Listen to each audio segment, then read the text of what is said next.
Hello, everybody. Welcome to the Red Devil Experience. We are live for round two. Ruben Amorim to Manchester United imminent. Amorim deal to replace HAG is heating up and looks very, very close.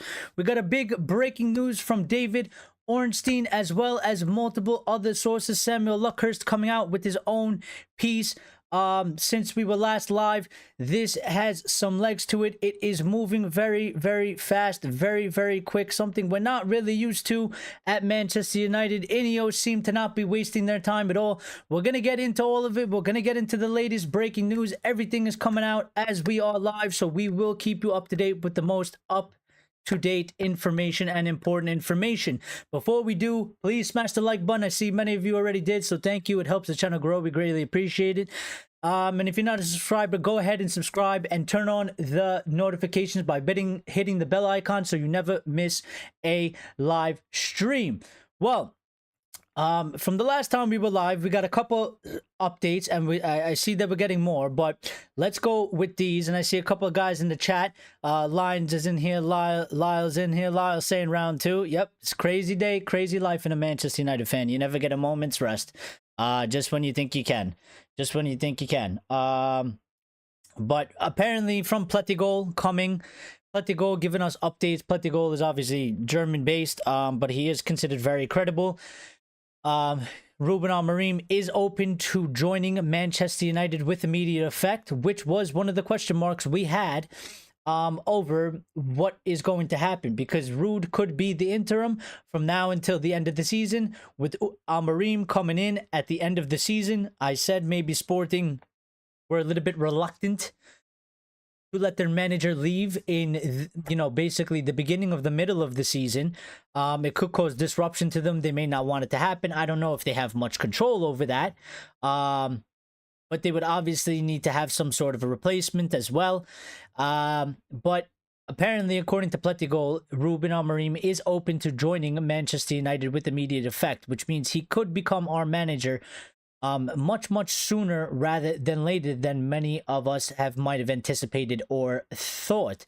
Now, to follow that up, Dan Ashworth is apparently leading the chase for Ruben Amorim, and this is coming from Graham Bailey. So Dan Ashworth is on the case. He is working to get it done for Sir Jim Ratcliffe and co, etc. He has been tasked with seeking out and doing the dirty work to hire a new manager. So let's see how that goes in that path.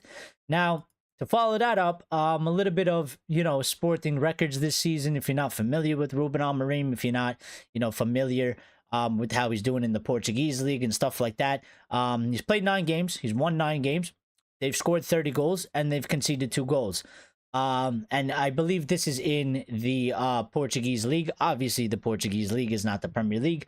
You're not going to be that perfect as the way he is now. They are sitting at the top of the Portuguese league. But I mean, 30 goals scored and 2 goals conceded in 9 games is an absolutely fantastic record in any aspect of football. And you can replicate that something similar, not to the exact numbers. I'm sure it'd be a little bit different, but it's a good indication of where Ruben Amorim could be able to possibly take Manchester United and transform this team. Lion is in here talking about, it's a 3-4-2-1. That's a bit of me, but what about a 3-4-1-2? And Lyle saying it could work. I mean, players like Ahmad, Bruno, Xerxes could benefit from this, and I think we do have some players that can benefit from this, but it's also about the manager himself. I think this guy has aura, man. I think, just look, first of all, look at the hair. Look at the hair. No, I'm joking. It's a joke, but I think he does got some, aura. Everybody talks about aura. Some people use it in a nonsensical way, but I think aura does have a real term to it, the way the guy carries himself, the way he is a manager on the pitch, the way he's able to impact and influence his team through his beliefs.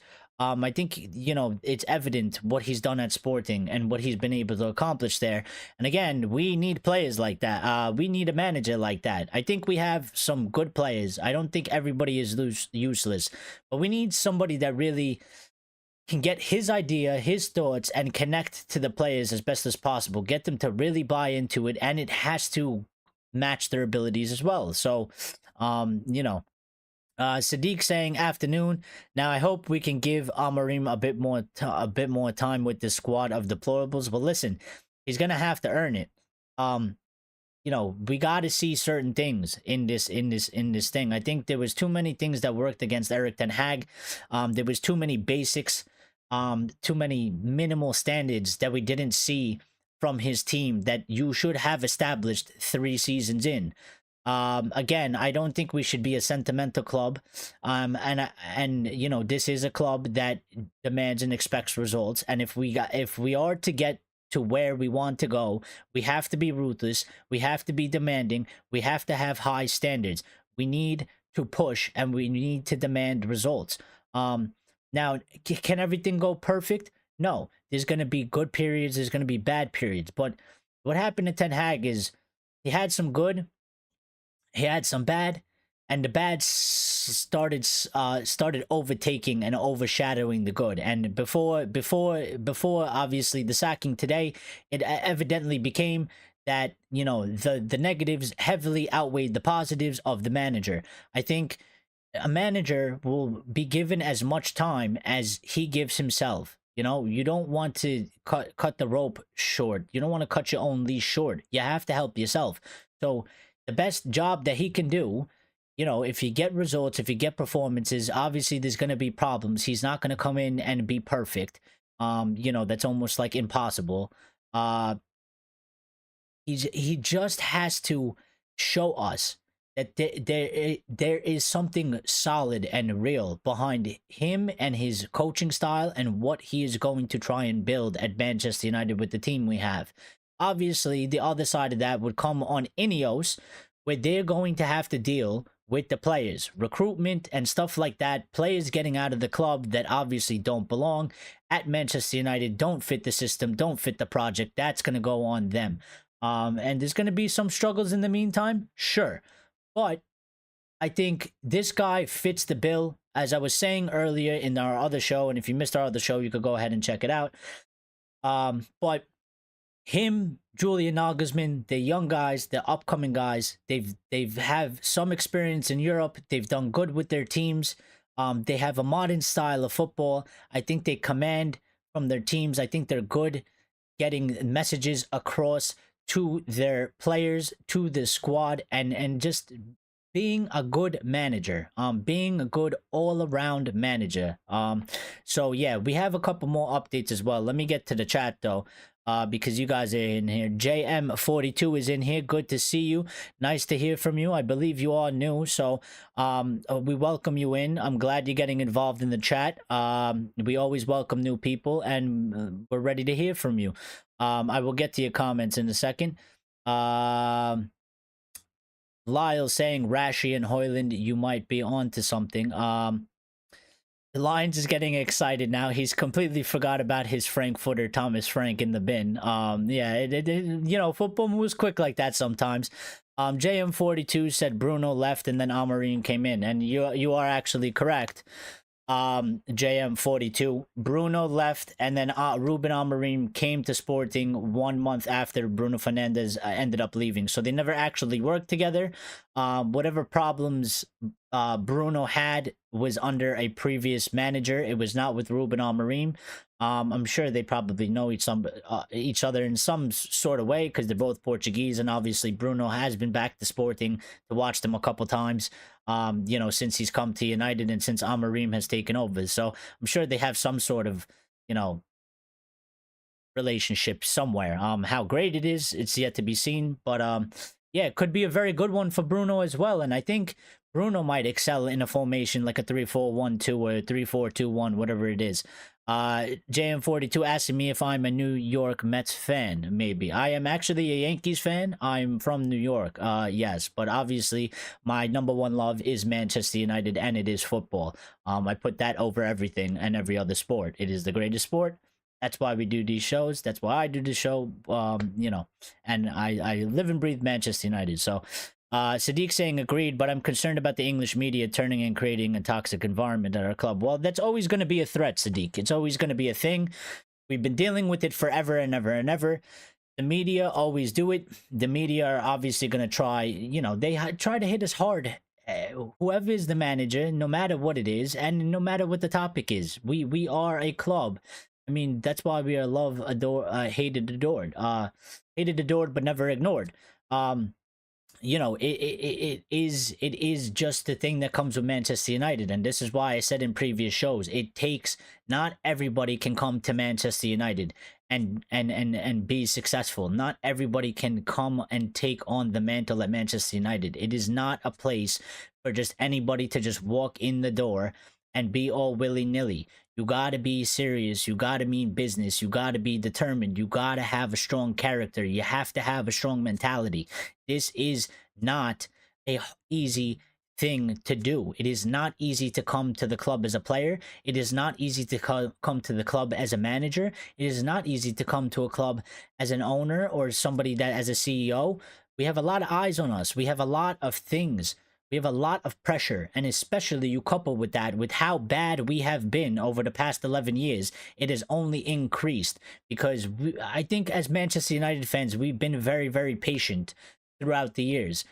You know, it's been 11 plus years. It's been some horrid years, some decent ones, but not up to the standards that we want, not what we want to see. I think overall, when you look at the bigger picture, we've been pretty decent. We've tried to give a lot of managers a lot of time that they have failed. I think the fans will give this man time, regardless of what the media are going to try to do. And maybe the media likes him a little bit better. Maybe he has a lighter personality. Maybe they warm up to him.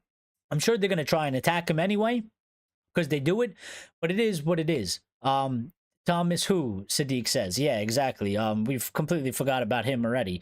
JM42 saying he's not happy about the Vinny Jr. snub. That is crazy. Don't want to say, but they kind of racist, man. I mean, I seen that, but I don't really have too much to say on it right now. We're talking about Ruben Amorim and stuff. Let's stay a little bit on topic.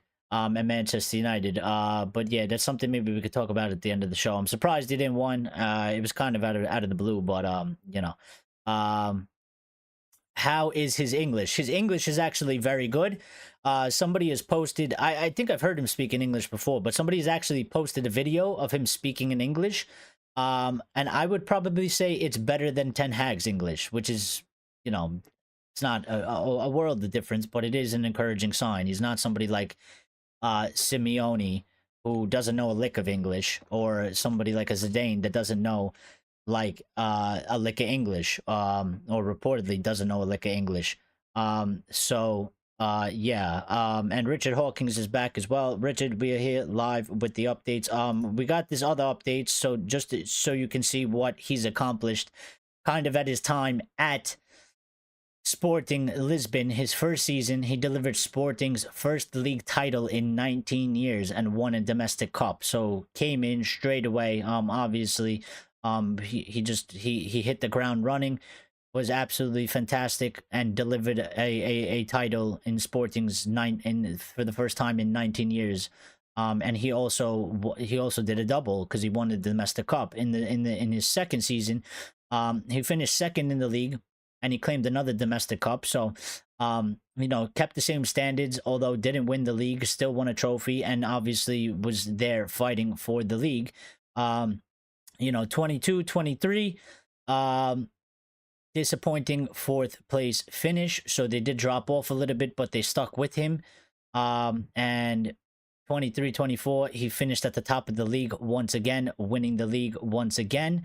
And 24-25, they're currently top of the league, undefeated, as the statistics I showed you before, which goes with 9 games, 9-1, 30 goals scored, and 2 goals. So, you know, maybe we got to be a little bit worried, because it does seem like a lot of managers struggle in and around that third season. But, I mean, listen, for the Portuguese league, fourth place isn't a great finish. It's not a good finish because of the lack of the competition in the league.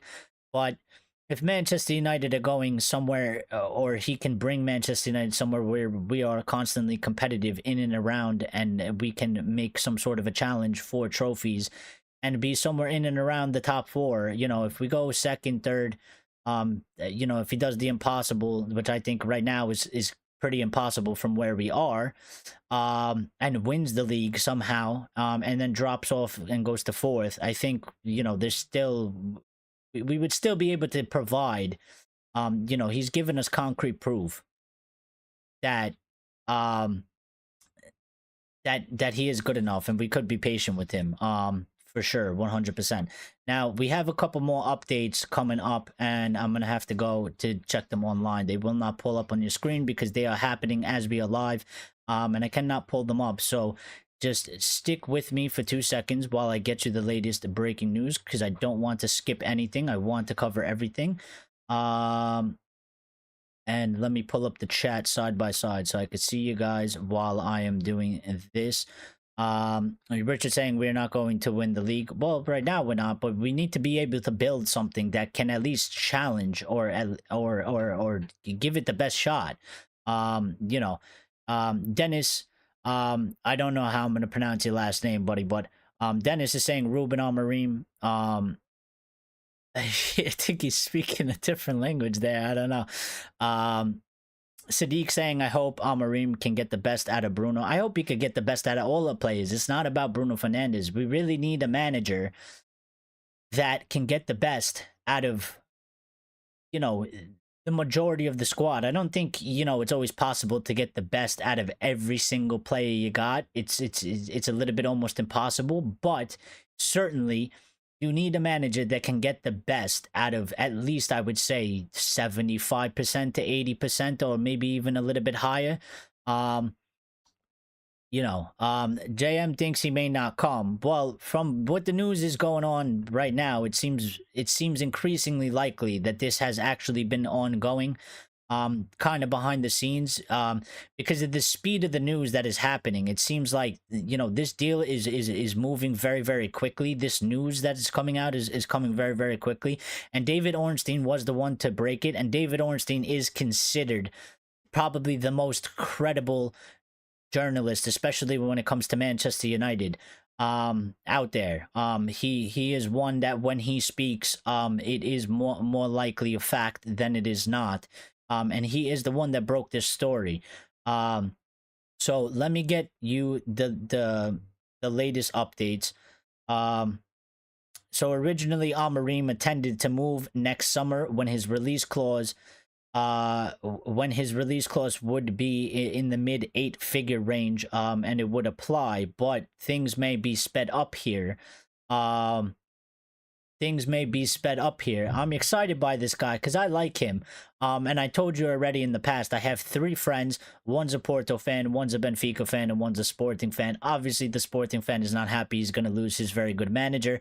The 2 others are happy because he's been basically, kicking their ass in the Portuguese league, and they see this kind of as the downfall of Sporting, which they can then go ahead and take back, what they need. Now Sporting, their future is up to them and who they replace them with, but obviously, it tells me a little bit too. I've been very good friends with these guys for a very long time, so I'm very familiar with the Portuguese league, the Portuguese players, Ruben Amorim, a little bit more than maybe a lot of people out there.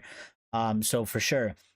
One of the updates we got from Samuel Luckhurst is that Manchester United are trying to convince Ruben Amorim to join them over Manchester City. Amorim has been earmarked as City's prime target to replace Pep Guardiola. However, United are trying to convince Amorim that City will become a fading force if Guardiola departs next season. So, Luckhurst always coming with a downer, with a damper, with a negative. The news, the indication is that we are in a stage that it is pretty much in advanced talks for Ruben Amorim. Samuel Luckhurst basically making it seem like, we have a lot more work to do. Maybe he's right. But Richard believes he's coming. So how close is he to joining United, and will it be this season? So we're going to get to that because the updates are coming. There was an update that Erik ten Hag was on the verge of resigning from Manchester United in the summer. This is coming from the Telegraph. I think the media are throwing a little bit dirt on his name now that he has actually been sacked. I don't know if I believe that, to be honest. And a bola, which we always have to take anything from a bola, we have to take a bit of grain of salt. They are like the Sun Portuguese in their own way. So grain of salt. But Manchester United are apparently, according to Abola and Sport Witness, Manchester United are one of 7 clubs of which Ruben Amorim's release clause is 8.3, not 16.6 million, which is, this is interesting. The others are Real Madrid, Barcelona, Bayern Munich, Liverpool, Manchester City, and Juventus. So this is an interesting development because apparently, if it is not one of these top clubs, and I guess maybe he and his agent put this into his contract so that if there is a top club such as a Manchester United, a Real Madrid, a Barcelona, a Bayern Munich, a Liverpool, a Manchester City, or a Juventus, that his wage, his fee to buy him out will not be double the price, and he won't be priced out of going to one of these bigger clubs. Obviously, if there was a club not included in here, they would have to pay 16.6 million. But it looks like, you know, if that is a fact and that is true, it looks like we are lucky that we are, you know, in that. And because otherwise we would have to pay 16.6 million, and I think that might hamper the deal because I think that's very expensive for a manager, and Ineos might look elsewhere. So that's an interesting development. We also got update by Samuel Luckhurst. So from what I just read to you by Samuel Luckhurst, he has now updated it 16 minutes ago, saying Ruben Amorim has agreed in principle to take over as Manchester United manager. So now even Samuel Luckhurst is following this up. It is now down to United and Sporting to agree the compensation package. So it seems like Ruben Amorim is definitely going to become our next manager. He is coming to Manchester United. It does seem like it is basically pretty much done. You know, the only thing that needs to be done is the compensation package between Sporting and Manchester United / Ineos, and I think that's probably going to be a little bit fairly more straightforward. I don't think Ineos and Manchester United are going to let the deal you know, crumble because of that. So yeah, this is exciting times. I mean, how you guys feeling? I mean, it really does seem like, obviously we haven't had any official confirmation from like either club, and I'm sure that will come soon. But yeah, this has moved very quickly. Today has been absolutely crazy. I didn't expect any of this to happen today. Yesterday, you know, I felt like Ten Hag would still be here and probably go into the game against Leicester. I didn't expect him to get sacked today, and I certainly didn't expect for you know, us to be even anywhere remotely close to hiring a new manager. And it seems like it's literally imminent. You know, and again, Samuel Luckhurst coming with that update. We're just going through to check what else we got. Ruben Amorim has been convinced to take over as Eric Ten Hag's permanent replacement. That is what's being said. Samuel Luckhurst as well as saying that.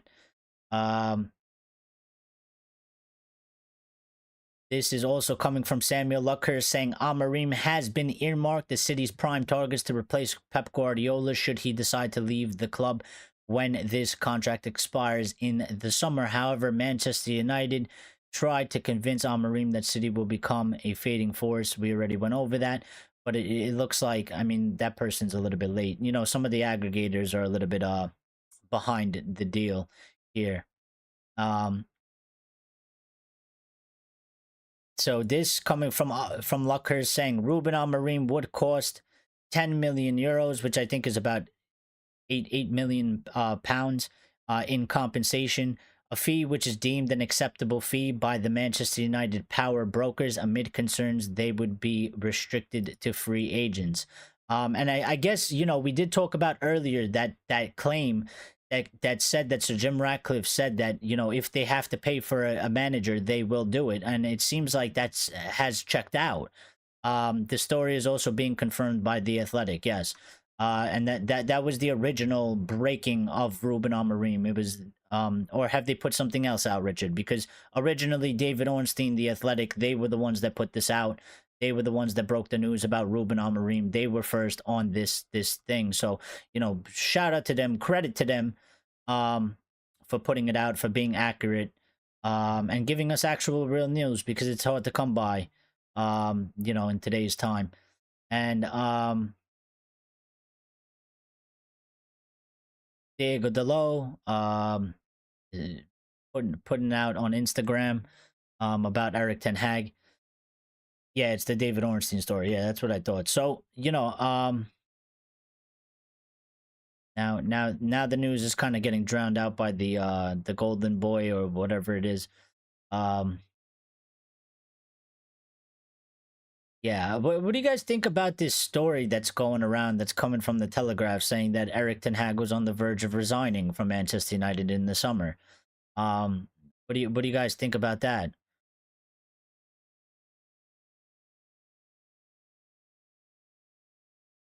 Sadiq saying if we properly back on Marim, I think he could win cups, trophies at our club. I think so. But you know, it's up to him as well. He's got a job to do. He's got to do his job. He's got to do his job, you know. He's got to help himself. I think we've seen many times many managers come to this club, and I think we've been generous with time, and I think we've been generous with backing them, and I think we've been generous with, you know, trying to support them and get behind them. But I think a lot of the times they cut themselves short, and they cut off support by not helping themselves in decisions that they make while they're at the club. So, you know, I think we have the ability to back a manager like Ruben Amorim and give him time. But at the same time, he's got to help himself. He's got to perform. He's got to, you know, win matches. He's got to win us over. He's got to, you know, show us proof. He's got to prove to us he's worth backing. He's worth staying behind. And that doesn't go just for Ruben Amorim. It goes for any manager. You got to give us something that we can believe in, something concrete, something that there is, that we know, you know, what you were trying to do with this club.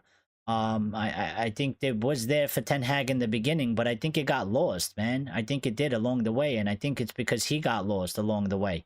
So, let me open this Luckhurst article, because this is from the Manchester Evening News, and let me read it a little bit more in full, because obviously the aggregators just grab like a little bit more of sound bites. So the article goes as this, saying Sporting coach Ruben Amorim has agreed in principle to become the next Manchester United manager. United and Sporting are negotiating a compensation package, but Amorim has been convinced to take over as Eric Ten Hag's permanent replacement. United made contact with Sporting amid interest from Manchester City. Amorim had been earmarked as City's prime target to replace Guardiola should he decide to leave the club when his contract expires in the summer.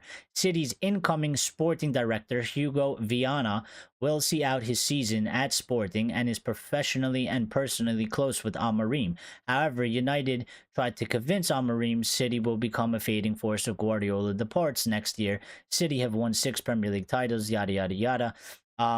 United chief executive Omar Barada defected to the club. Obviously, we know that. Yeah.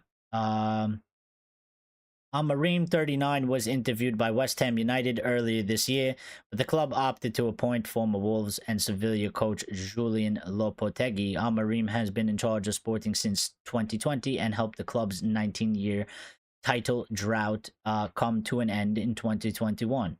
The Portuguese would cost 10 million euros in compensation fee, which is deemed an acceptable fee by United Powered Brokers. So we pretty much covered all that. I think the aggregators actually did a good job on covering that. Sometimes they leave a lot of important stuff out.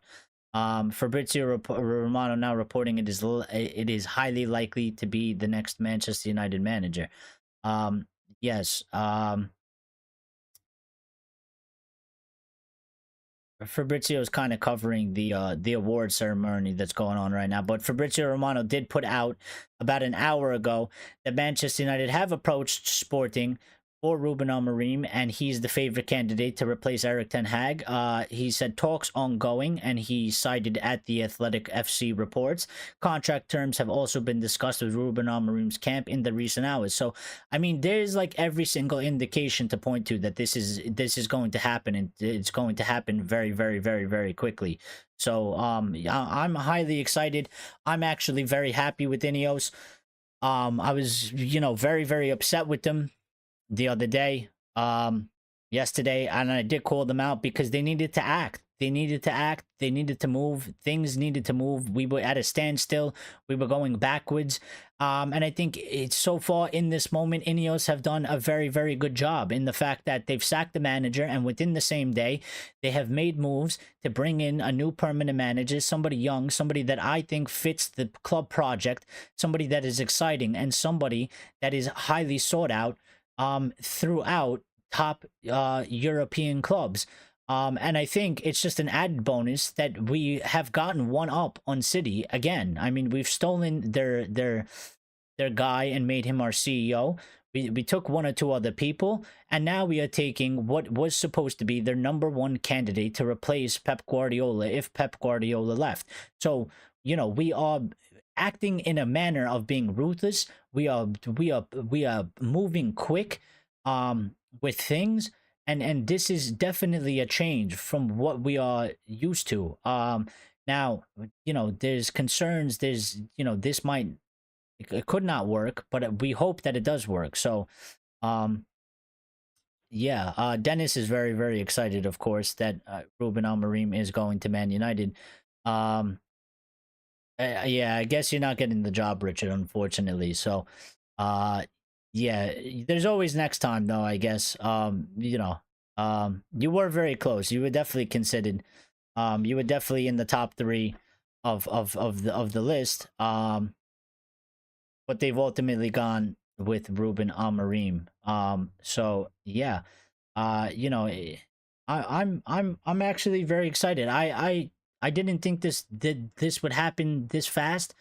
And I didn't think, I was a bit scared that we would end up with a Thomas Frank. No offense, Lions, but I was just a bit afraid that we would end up with a Thomas Frank. We would end up with a somebody that that didn't fill me with that much excitement. I would still give him a chance. I would still back him, but I definitely highly rate Ruben Amorim or Julian Nagelsmann, probably at the top of the list.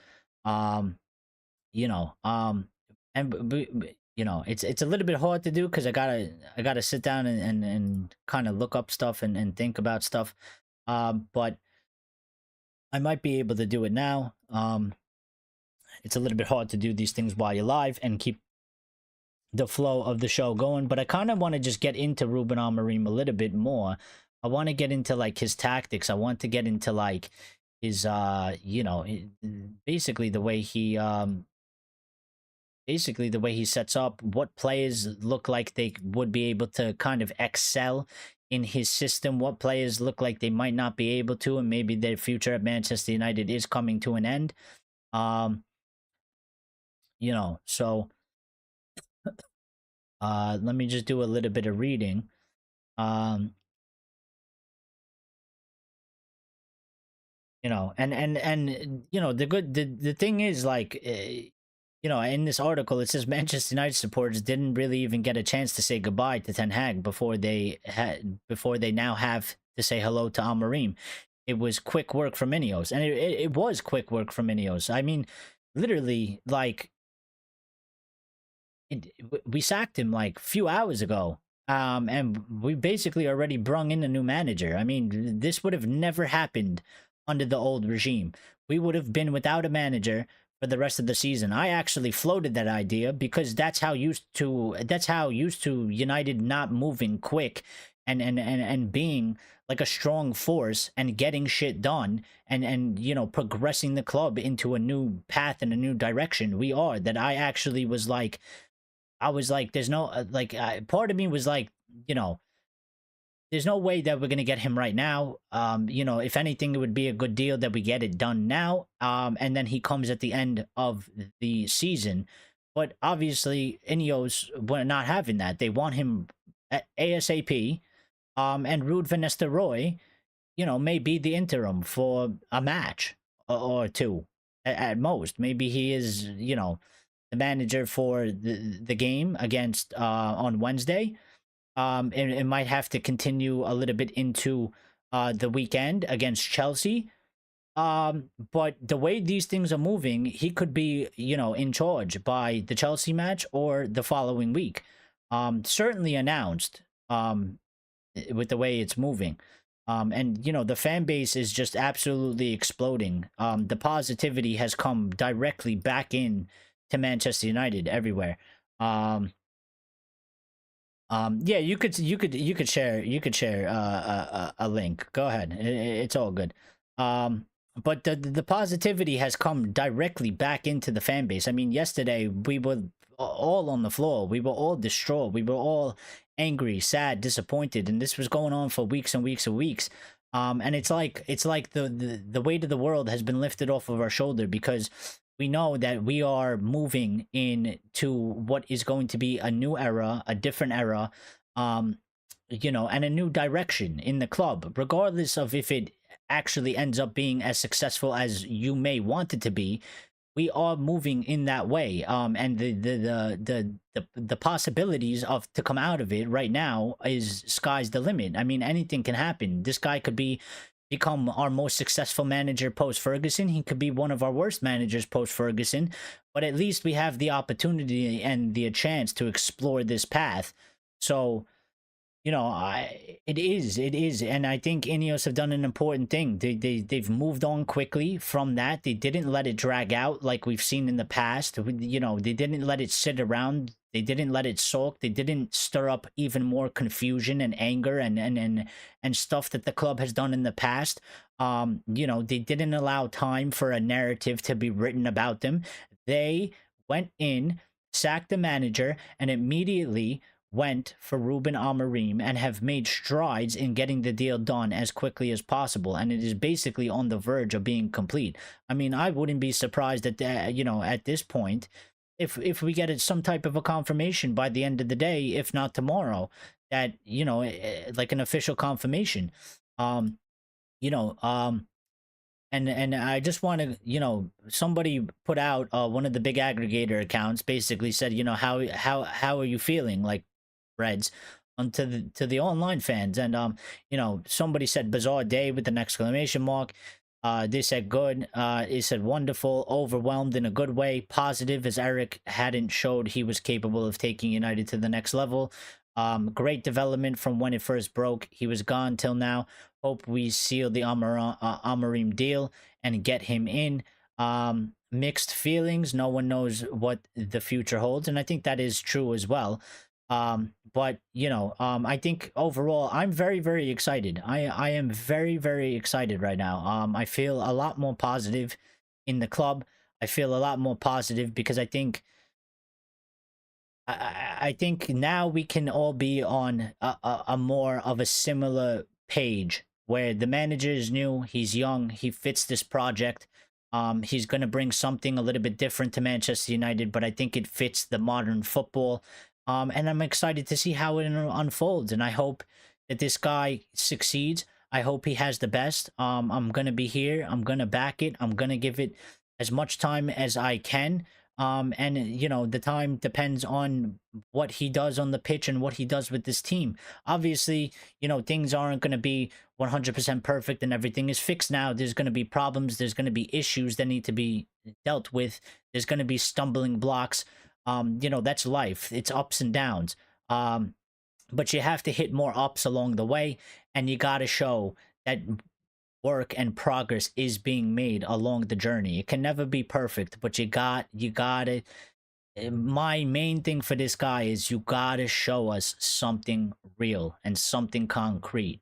I understand that there's going to be probably a bad period, bad moments, you know, some bad things. It could happen almost immediately, but we got to see, you know, with our eyes, you got to show us that there is some real concrete stuff behind you, and that you are the real deal. And I think he can, because I like what he's done at Sporting, and I've watched Sporting numerous amounts of times. And I think the way that he can set up his team, he does do rather good in that aspect. So, yeah. Um,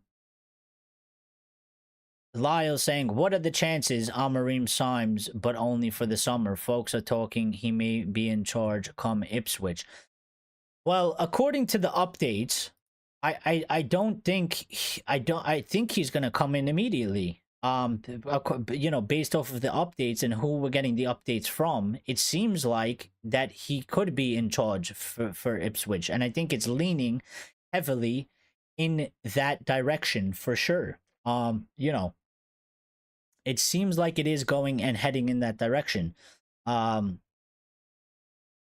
you know, so by the way, in other news, uh Kobe Mainu and Garnacho have ranked 3rd and 6th in the Golden Boy rankings. So, congratulations to them, even though they didn't win it. To be in the top 10 is a very, very good achievement. They are obviously our bright young stars, and they are the future of this club. And Amorim does have a history of promoting youth and developing youth, and I think this is going to be very, very important for Manchester United. I think he ticks a lot of boxes at Manchester United, what Ineos are looking for and what we want, but what the project is at the club. I mean, we have we talk a lot about a lot of youth product, a lot of youth product.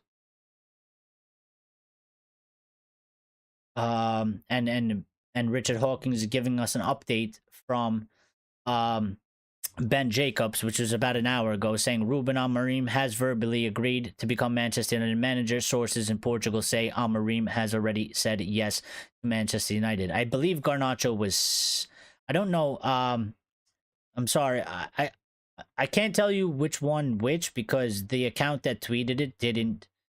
Actually, right here I could tell you. Yeah, Garnacho was 6th. Kobe Mainu was 3rd. So yeah, which I don't know. I mean, I think Mainu, the season he had and the way he performed, and albeit he didn't, he's not as flashy as Garnacho, and Garnacho scored more goals and stuff like that. I think Mainu just had the breakout season he had, and the things he was able to do, the way he performed on the pitch, match in, match out at that age, going into the international team, basically cementing a spot in there, and playing very, very well. I think overall he might have probably had a better season than Garnacho, but that's always up to debate. But I love both players. I think they're very good. They're very young.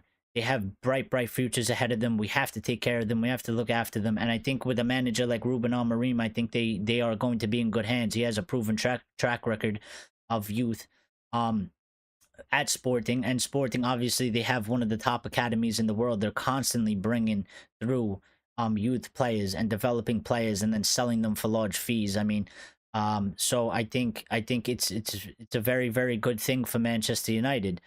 And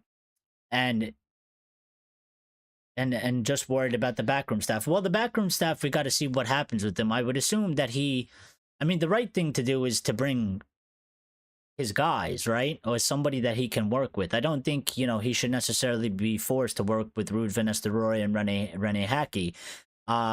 He might have to do so maybe for the remainder of the season. Maybe it's a temporary thing, or maybe they are let go and they are replaced by his guys. But typically, usually, the manager needs to bring his guys, his team with him, because that's who he works with. And, it's not just a manager. They are a team. They do operate usually as a collective. And I think it's probably the best way, because we've kind of seen that before prior to Ineos, where we get a manager in, they're allowed to bring 1 to 2 guys, and everybody else is the same at Manchester United. And they can't really bring their people with them, and that usually leads to a lot of dysfunction, and it usually also leads to people there was a point where we had people that were coaches that were there, like backroom staff that were there from like 2 3 managers ago, working with a newly appointed manager and his assistant manager. And I mean, you can't have that doesn't function well. So um still a high achievement, absolutely, absolutely. And they always have, I mean, obviously Lamine Yamal was always going to steal the show, and Ada Gula also, very very good. But to be, in even in the to be in the top 10 is a fantastic achievement. And they have very very bright futures ahead of them. So Manu played more internationally than Garner could be a factor. Well, yeah, that's what I'm saying. And the way he was able to get in there and break in there, for sure, for sure. I think he, from when he started, the way he had an impact on the season, the way he handled himself on the pitch, the performances he put in. Yeah, I think Manu deserves that third spot anyway. I think he is an exceptional talent. I mean, I really really. I really, really love the kid. The way he plays the game. Again, I've said it so many times, but he plays like he's been a senior pro for like 6 7 years. The way he conducts himself on the pitch, he can really be a special player. One that we haven't seen at Manchester United, especially one out of our academy. Since the likes of the Scholeses and the Giggses and the Beckhams and stuff like that. So I think he can do it. Obviously, he's got to continue to grow and improve, and he has things to work on his game, but I think he has everything there for him. He just has to use the tools that he has, and put in that hard work, and I think he is, because he seems like a very level-headed and very good player. So um Lions is saying get rid of all of them, particularly Hackey. No disrespect, but from go ahead Eagles to Manchester United, in what world did that make sense? Well, it was kind of that Dutch connection type of thing, I guess. And maybe, I'm not too familiar with Hackey. I'm not too familiar with, what was his philosophy on football. That update that we got about Rude, that, the way that Rude played kind of like in a 4-3-3, a little bit similar to us, builds out the back a little bit slow, and stuff like that. I mean, it makes a little bit more sense as to why Rude was brought in as assistant manager. Number one, Dutch, but also two, former United legend, gets the club, was a very good striker, could help out in that aspect, and also had apparently a similar style to sort of Ten Hag. So maybe Hackey is also one like that, and they brought him in to kind of, formulate that thing, which is why I'm saying that, like, I don't know financially, because, we are spending some money. We have to obviously pay Ten Hag out. We have to pay to get Amorim in, to get rid of Rude, to get rid of Hackey. Obviously, you're gonna have to terminate their contract, so you're gonna have to pay for that as well. We have to see what is the financial situation at Manchester United. We don't want to break PSR. We don't want to break FFP. So, if we can't do it in the immediate term, it's not the greatest. Let Amorim bring in, however many people he can, that he works with, that he needs, that he feels that he needs, that are important to him and his job. And if they have to stay till the end of the season till we can replace them, because obviously the financials for football reset later on at the end of the season, and then we could sort of bring his people in. But we have to do it, because we can't do what we done in the past under Manchester United, where we get a new manager in and we bring 1 or 2 people for the manager and everybody else stays the same. It's dysfunctional. It doesn't work. No serious club does that, and I don't think Ineos are going to do that, but they might in the short term be restrained because of financial aspects of the club. So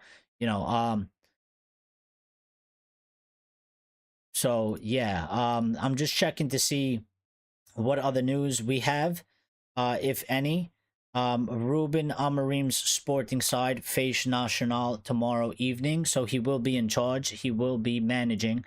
I guess, because they do have a match tomorrow.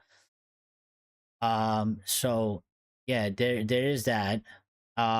And we did get an update by Graham Bailey. So if you want to know this, Graham Bailey 6 minutes ago saying Manchester United hope to close the Ruben Amorim deal before the weekend. So it seems like at the pace that things are moving, Ruben Amorim will be in charge hopefully by next week, which means Ruud van Nistelrooy will be the interim manager for Wednesday's match in the Carabao Cup versus Leicester City, and then he will also still be in charge for the match at the weekend against Chelsea, and then United are hoping that by that time, around that time, Ruben Amorim deal will be concluded, and therefore he can become the manager going into the next week and the next following games. So yeah, I mean, this is it's been a crazy day. It's been a crazy day. I really want to gauge you guys and how you feel, because I think we've covered a lot of news, a lot of topics, and I've been speaking a lot. But you know, how do you guys feel? What do you guys think? Like, you know, give me you know, as much in depth as you can, really, and how you're feeling, you know, about Ruben Amorim, the appointment, and just pretty much everything that's gone on today, because it's been a crazy, it hasn't even been 24 hours. It's been a crazy 12 hours or whatever, you know. It is, it's been a lot of stuff, a lot to digest, and I don't think it's really, it hasn't really set in yet. I think I need to take a moment after the live stream and just kind of digest everything, and you know, I'll probably do that later tonight before I go to bed, and I'm sure we're gonna get more updates. I think the updates are never gonna stop. I mean, the fact that updates are still coming at this time, and they usually stop by now, I think it's just, you know, it's just going wild right now. So Samuel Luckhurst also said 7 minutes ago that Amorim would be a dynamic and exciting choice by Manchester United, would maximize Ugarte, which is important because Ugarte did play for Ruben Amorim, and he was transferred from Sporting to PSG, where we got him from. So there are some players that we have that are definitely going to benefit, and they are definitely going to feature under Ruben Amorim. I mean, Ugarte is definitely one, and maybe this is also why, you know, Ineos have went for him as well. I mean, we always had a good relationship with Sporting. Sporting has, you know, done us wonders with the players they gave us. We obviously got Cristiano Ronaldo, we got Bruno, we got Marcus Rojo, and we got Luis Nani from Sporting Lisbon. So Sporting has always been very, very good to us. We've always had a very good relationship with Sporting. You know, and I respect Sporting, because I always kind of felt like that. You know, they've always, listen, we've gotten some players from them, but I think the deals have always been fair. And they've always given us good players. I've always been a little bit sketched out by Benfica, because I think they rob people and they overhype their players. So I never like to deal with them, but I do like dealing with Sporting, because they do have good talents. They do have good people at the club, and the history of them coming to Manchester United is overwhelmingly very positive. You know, out of those four players, Marcus Rojo is probably at the bottom of the list, and he wasn't even that bad. He wasn't horrible. He wasn't the greatest, but yeah. So, you know, just to finish off what Luckhurst was saying, he said he's done a good job at Sporting, and people in Portugal are surprised he's still there. Yeah, and I think this was going to be his last season at Sporting. I don't think he was going to make it past this summer. I think somebody was going to snatch him up. And again, kudos and an appreciation to Ineos, because they've moved very, very quickly on this. And I think one could almost say that they were clearly doing work in the background behind Erik ten Hag, and I have to give them applause for that as well, because it is the smart thing. I mean, we had some updates that came about a week ago saying that they had secret meetings behind Erik ten Hag's back. I mean, the media labeled it that way, but that's BS. You're in charge of a club. You got to do your due diligence, like we always said. Even in the summer when they were speaking to other managers, you got to do your due diligence. You can't put all your eggs in one basket like we used to, end up in a situation like we have been now, and end up completely clueless and lost, scrambling to try and make a decision. I think Ineos, they show signs that they are competent, and that they do work in a structured and good order. Have they gotten everything right? No, they've made some mistakes. Are they going to get everything right going forward? No, they're going to make mistakes. There's no board, there's no hierarchy that is absolutely perfect. You know, there's examples of that at Bayern Munich. I think they've made plenty of mistakes over the past couple of years, especially in terms of, you know, the hiring and sacking of managers and bringing certain people in and stuff like that. But I think so far they've done a really good job. They really have. Um,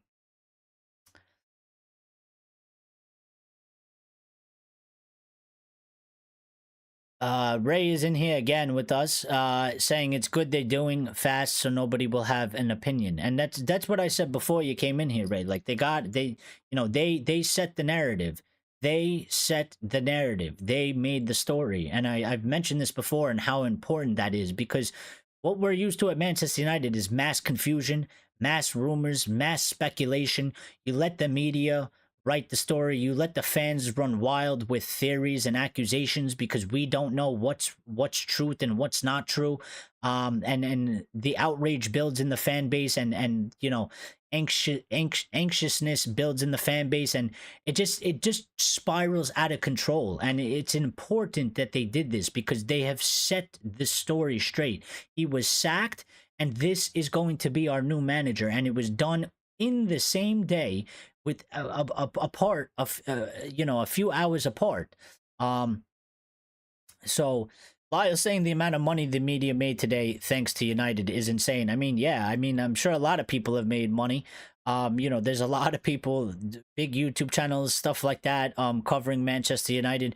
You know, we're not making any money here, but we're just here for the love of the club.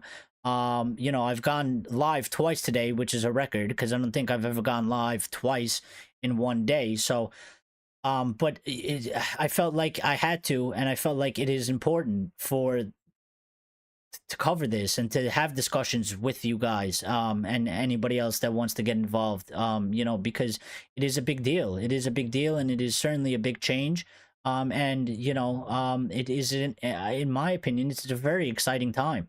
You know, we've just gone from being absolutely miserable, and in the gutter to, you know, filled with positivity and, you know, sky's the limit attitude sort of thing. So, Richard saying he's sorry for Eric Ten Hag, but he's glad Ineos moved so swiftly to replace him. I think Amorim is a young, exciting talent, and I absolutely 110% agree with you, Richard. There, I mean, I pretty much said the same thing as that, but yeah, literally the same words, like I would literally say the same exact thing, you know, like it's you know, it's unfortunate it didn't work out for Eric Ten Hag.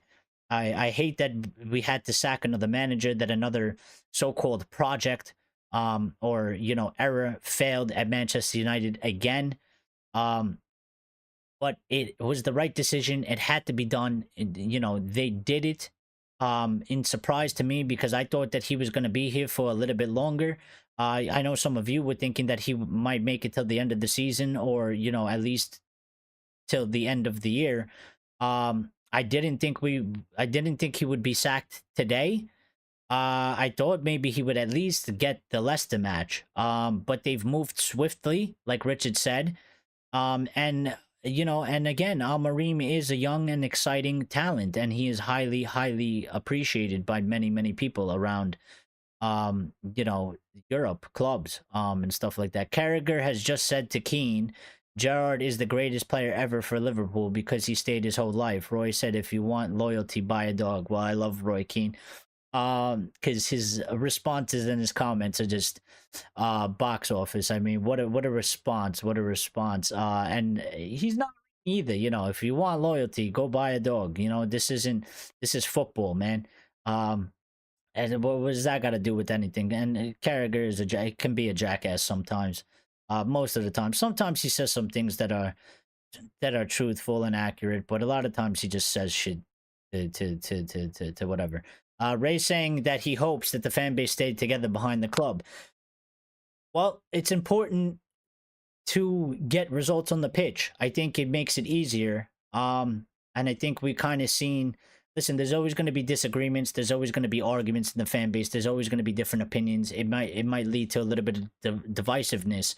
But what I think Manchester United fans could unite and stay together behind the club is number one, Ineos doing things like how they've done today, and moving quickly and showing that they mean business and they're not just all talk and they're not just been, filling us up with bullshit in the statements that they're saying that they want to win the league in 2028. They want to return Manchester United to the top. They are walking the walk with the talking of the talk right now. And I think that will help unify the club. I think, as they go forward, they can communicate with the fans a little bit more. That will help unify the club. And then, it's up to, hopefully, this is a very, very good pick and a very, very good choice. And it works out very, very well with Ruben Amorim. And, if we start to see an improvement on the pitch in terms of the way we play, results, and positions that we finish in tables and in competitions, Manchester United fans will get behind that. And it can unify us because, if we win matches and we play good and we're getting in good positions, we're going to be fighting a lot less. We're going to be arguing a lot less. We'll have a lot of opinions on players and this and that, but those are minor things. Right now, the club as a whole needs to uplift itself, and the fans can really, you got to give us something. You got to give us something. And this is what I was kind of trying to say under Erik ten Hag. Like, he lost that. Like, he had it, but he lost it, and the fans didn't see it anymore. We were disillusioned with what he was trying to do with the club, and he didn't have it anymore, and that's why he's been sacked, because it's gone sideways. And maybe it happened earlier with the players than it did for the club, but than the fans. But I mean, yeah, he had the fans at one point, and he lost it. Sadiq saying, now we need Amorim to sign for a club. It's coming. So this square one again. Well, yeah. And I think it has to be square one, Lions. I think it does, because I think you get a new owner in, you get a director of football, you get a new CEO, you get a new technical director. There's so many changes happening behind the club. People have been sacked, jobs have been cut, for numerous reasons, right or wrong. Some people were excessively there for no reason. There was too many jobs. In a certain aspect, it was overbloated in many aspects throughout the club. They are on one. And now we have a manager picked by this new regime who is going to be in his first season. He is a young guy. He plays a modern style of football, a modern way. He can grow with the club as the club needs to grow, because we need to grow. One of our problems is that we've kind of stayed stagnant, or we've gone backwards throughout the years over these managers. We haven't really grown. We haven't really progressed. And I think that, with somebody like this, and this is what I'm saying, this younger guy coming in, we've got a good core of young players that are going to be with the club as long as they perform and do good, and they grow themselves. They can grow together, and I think it's important. That's an aspect that I think is very overlooked. I mean, you just have to look at even the Klopp era, the players that they got, the age range. Obviously, Klopp was a little bit older, but what I'm saying is, like, the age range of the group that they had, they were able to grow and develop together. And then once they really started clicking, they were immense, because it's just like they've been together. It's almost like the youth setup in a way. The youth setup, they grow up together with each other. That's why I feel like our youth teams perform way better than our first team. And they've been doing it for quite some time. They've kind of all grown up together. They're all familiar with each other, but they've developed and grown together as a unit. And then once they hit their peaks and their levels, and they start hitting these highs, and these highs, they are already, like, so intertwined with each other. And we kind of never been doing that in the first team. And I think we can do it with this project going forward. I think Amorim is a manager that, he's early in his career. Not super early, but he's early in his career. He has a lot of years left ahead of him. We have a young core group of players like Garnacho, Menu. There's Collier, Dan Gore, Lenny Yoro. Let's not forget about him. There Rasmus Hoyland is still young, Xerxes is still very young. There's a nice core group of players that are young that if we can grow their abilities, if we can transform them into being very, very good players, this manager and these players can grow together and we could become an absolute force and an absolute unit. Um, and Lyle thought he would get at least to the next international break. And I thought he might by the way that Ineos were kind of taking the time on it. It didn't seem like he was going to get sacked today. I didn't think, yesterday when I did the show, I demanded that he had to be sacked. And that he had to go and that it was over. But I didn't think it was going to happen. And maybe, Axe is in here, but he said once or twice that, um, you know, they watched the show. Maybe they watched the show. I'm sure they didn't watch our show. I'm sure they probably don't watch any shows, but it's just a lighthearted joke. Sadiq saying I backed Eric, but I think we needed to change Eric as it was time to make a change for our club. 100%, and that's what I was as well. That's what many of us were. We all backed Eric. I think everybody in here backed Eric. We backed Eric for sure.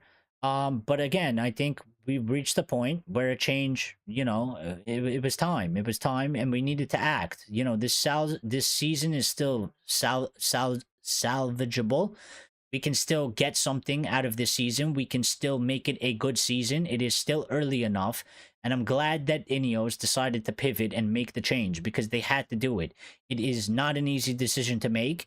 It is a bit ruthless, but they did it. And that is their job, to make the tough calls and to decide what is right for Manchester United. And I think they have done the correct thing today, 100%.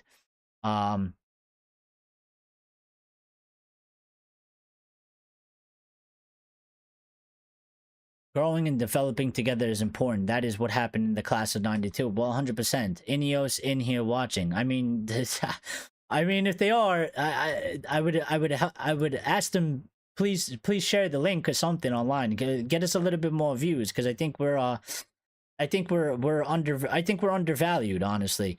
And the line saying football isn't it just wonderful? I mean, it's full of surprises, and it's the beautiful game for a reason because it's full of surprises and you never know what's going to happen.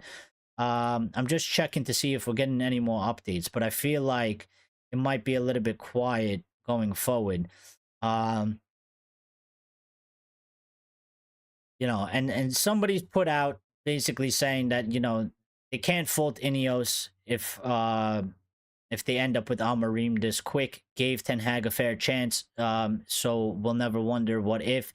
Now move quickly to get their own man that lots of other top clubs have or had on their shortlist.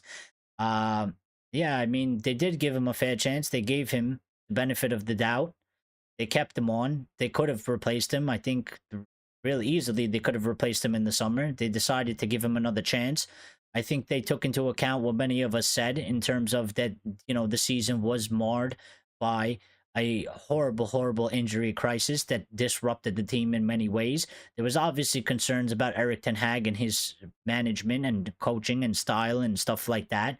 But it was really, it was a hard thing to do because the first season was so good and the second season being marred by injuries disrupted the squad and the what we were able to accomplish, and we still ended up winning an FA Cup. So I think I don't think it was necessarily a mistake. I know yesterday I said that it might have been a mistake, or that they made a mistake, but that was more in the grand scale of things, and in the fact of that we thought that he might be able to turn it around and stuff. That maybe was where the mistake was. But I think, for them to give him a fair shake, and start this season, he started very poorly.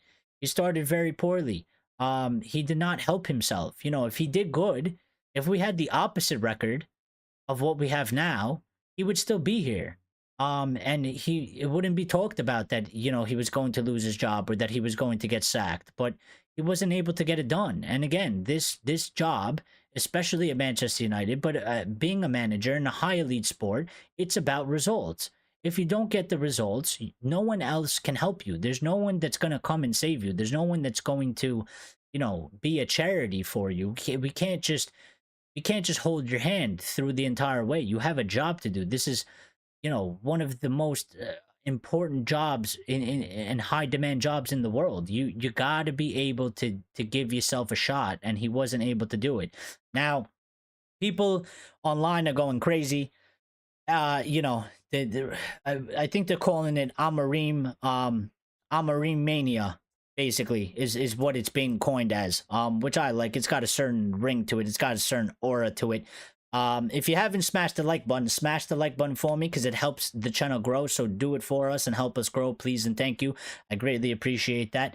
But yeah, the fan base has just exploded pretty much. People are already putting out possible lineups under Ruben Amorim. I'm looking at one right now. If you want, I can bring it in so we could kind of look at it. Maybe we could talk about it.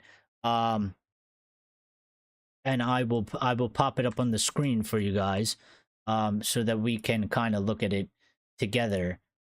So let me get rid of all of this stuff real quick, and then we will pop that up on the screen for you. Here we go. So what do you guys think? Let me fix that because it's all distorted and stuff. What do you think about this lineup? This is the lineup they put out. This is what it could potentially look like under a Ruben Amorim. It would be a 3-4-2-1. That is his natural and most used formation.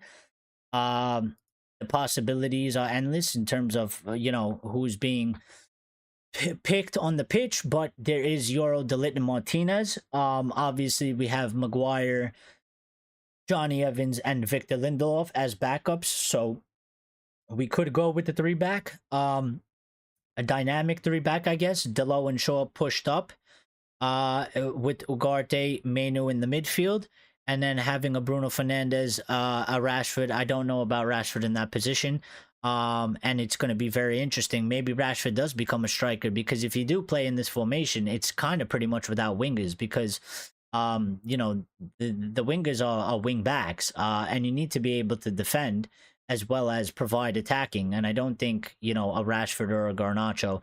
It's going to be interesting. It's going to be interesting because, well, I mean, Luke Shaw is supposed to come back, right? So, he's going to be in there, I would assume. Especially because he's probably the most, well, he's the senior left back. What's this form? It is a 3-4. The formation is a 3-4-2-1. So that's what he plays. That's what Amorim plays. Well, that's what he typically plays at Sporting.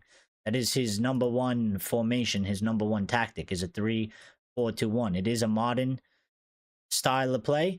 It's going to be very interesting though, because when you sit here and think about it now, where do the likes of a Garnacho and kind of a Rashford, and even Diallo can play here as well.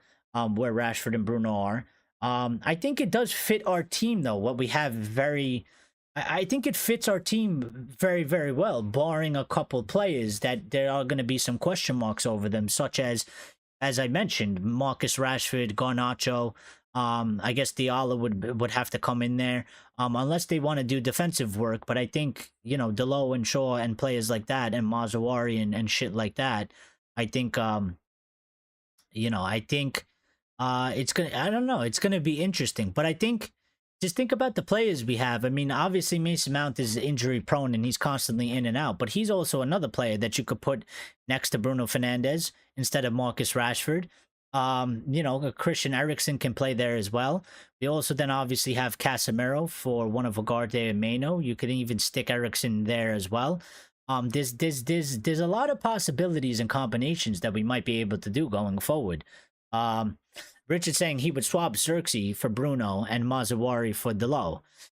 Yeah, you could do that too. And that's what I'm saying. Like, this is obviously just like somebody put it together. Maybe it's what they wanted to see. But it's what it could potentially look like. And we have a lot of different combinations. And yeah, for sure, you can put Xerxes there, and that little triangle right there can become like some sort of a Bermuda Triangle attacking trio where the defenders go in there and they just get absolutely they just go absolutely missing. They disappear, you know? So Ray saying, here we are, everyone is a manager. There is another problem we have. Well, you know, they're allowed to speculate, I guess, Ray. You know, they're fans, they're excited, they want to see us be good. They're allowed to, you know, they could put out a lineup or whatever. They don't know what's actually coming. But it is, you know, regardless of the players that are here, I mean, this is something that it is going to kind of look like going forward. Um, you know, when Ruben Amorim is announced as the manager, because this is what he plays, and you know, my number one thing, I'm gonna say this now because I think it's important to say this now. If we don't see something like this, because that's his style, it's a 3-4-2-1. That's his tactic. That's his philosophy. That's his style of football. That's what he plays. That's what he's been successful with. If he comes to Manchester United and plays a fucking 4-2-3-1 or something, I'm gonna be very, very concerned. I'm gonna be very, very concerned. I don't want to see him come to Manchester United and conform his ideas to the club, because we don't have anything right now. We don't have a style. We don't have an identity. We don't have a philosophy. We need him. He is successful because he has his things at Sporting. We need him to bring that to Manchester United and implement it at Manchester United. And while it might not work perfectly, in the beginning, because we might not have all the necessary players in the necessary positions, you gotta start from when you come in and you weave the ones that can't do it, the ones that don't work, you weave them out over time. But I'm telling you now, if he comes in and I see something that's not like this, that's not what he was doing at Sporting, I'm going to be 110% concerned about his tenure at Manchester United, because I think it will end in failure if he does that. I want to see him bring his ideas and his style to Manchester United and integrate it with our squad. I think that is the best way for him to succeed. Now, it might still fail at the end, but I won't be as concerned because I think I can give him time to implement it. I'm willing to watch it. I'm willing to see how it goes, you know? Grace is in here again, which is good because I like when she's in here. And she said, put Rashford next to Rasmus, Bruno behind. I mean, yeah, you can do that. I don't know if he'll do that because he plays a 3-4-2-1 and not a 3-4-1-2. But maybe he can, you know, I think maybe if you slightly adjust it to a 3-4-1-2, you can do that, maybe something like that. But the core principles and the basic principles of his management style, I need to see them at Manchester United. I will be 110% concerned immediately if I see him come and play a 4-3-3 or some shit. I don't want to see that. I want to see him bring his football that he has at Sporting, bring it to Manchester United, integrated with the team that we have, integrated with the club, and make it work. And work on that. And work on us building an actual foundation, a philosophy, a style of play, an identity, because we haven't had one for years. What are you guys saying? This is my team I predicted at the start of your stream. I'm patting myself on the back right now. Lion saying I have Bruno as 10 and Højlund and Rashi up front. Well, that's something that he can possibly do because I don't think it's that much of a change in terms of, you know, his style, his identity, his philosophy, and really in the formation, it's not that much of a difference. And you know, and this of course is a template by somebody that made, like, Rashford could very well just go next to Højlund. And I would be happy about that too, because I actually am like you guys. I want to see kind of more of a two-striker thing. I've grown up with two strikers. I always like two strikers. I think it would mean more goals, and I think it would mean we're going to be a lot more exciting attacking wise, and we should see more chances. And we should see the ball go into the net a lot more. You know, he has a lot of work that he has to do. He's got to get this team unified. He's got to get them to become unselfish, because we have a lot of selfishness at times. And he's going to have to correct them in the fact that they make erratic and very poor decisions on the pitch. You know, it's not going to be a walk in the park. But I'm looking And I'm thinking, I think he can get those core principles right. And if he does, I think we have a very good chance of it being a very good period for Manchester United under this new manager. And I do agree with Grace. Like a few of you have already said that. Put Rashford next to Rasmus, definitely. Um, we can't drop Delo at the moment, though. Um, well, I don't know. It's a new manager. You gotta impress. And it depends how well you follow his instructions. You do what he demands. Every player is they're on it, and I know everybody's gonna hate this, but they're on sort of a clean slate. In terms of in the manager's eyes, maybe not from the hierarchy because they're obviously going to be in charge of who they want to keep and who they think is a problem and they need to go. But in terms of trying to cement your spot in at least a team for now going forward, there's he probably has ideas. I kind of feel like obviously you can make the Portuguese connection, and Delo would probably be a favorite for him, and Bruno is probably going to be a favorite. And I think a lot of people, negative people out there, they're going to be like the ones that don't like Bruno. They're going to be very upset and very pissed because he's Portuguese, and they automatically are going to connect that because he's Portuguese. Bruno's gonna the same things is going to happen with Bruno, where he's going to be favored. He's going to be, undroppable, this and that. But, I don't think that's fair to say as of yet. Now, maybe he gives him an opportunity. Maybe he works with Bruno. Maybe Bruno's game improves tenfold. It's going to be a different system. Maybe Bruno flourishes in this. Maybe this is what we needed. So 100%. The quad within 2 years, Richard is saying. First he said that we're not winning the league. Now he's saying we're winning a quadruple in 2 years. I love it. I love it. Rashi doesn't track back. He has been the past couple games, but overall, yeah, he does, and he chooses moments when to do it. So he can't play that wing back position. He cannot play where Shaw and Delo are playing for sure because he doesn't track back. And he doesn't want to track back. So he's going to have to play either striker next to Højlund, or, there's going to be a rotation between Højlund, Xerxes, and Rashford at that central striker position. Or he's going to have to play next to this Bruno Fernandes type of thing. Because, this position, one could necessarily be like sort of a shadow striker. And the other one, if it's not a double shadow striker, and the other one could sort of be kind of like an advanced playmaker. Or like a sort of an attacking midfielder kind of role, and they kind of just move around in that aspect. Obviously this is on paper. It being implemented on the pitch can operate and work differently. So Gray saying, let's be real, Delo hasn't been great, but the whole team has been rubbish. No, 100%. I mean, the whole team has been rubbish. I mean, Delo shouldn't be singled out.